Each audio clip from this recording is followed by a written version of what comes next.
ஏய் கதவு தர. நீ கதவு திறக்கே இல்ல உடைச்சிட்டு உள்ள வரட்டுமா? ஏய் ராஜேஸ்வரி கதவு திறடி. மாமா வாய்ஸ் மாதிரி இருக்குல்ல? ஆமா அவர்தான் நினைக்கிறேன். இரு யாருன்னு பார்க்கலாம்.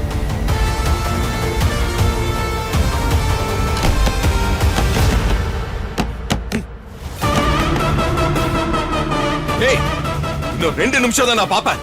நீ திறக்கல கதவை நான் உடைச்சிட்டு வருவேன். ஐயோ போச்சு, எல்லாம் போச்சு. ஐயோ.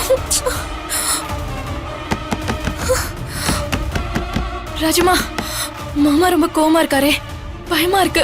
ஏய் கதவு திற. பயமா இருக்கா? எதுக்குடி பயப்படுற? நாம என்ன பண்ணோம்? நாம எதுக்கும் பயப்பட வேண்டாம்.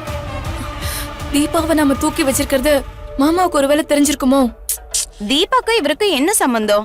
அவளுக்காக இவரே டென்ஷன் ஆக போறாரு. வேற ஏதோ ப்ராப்ளம் இருக்கு. சரி, ஏதோ இருந்துட்டு போகுது, அதை நாங்க சமாளிச்சுக்கிறோம்.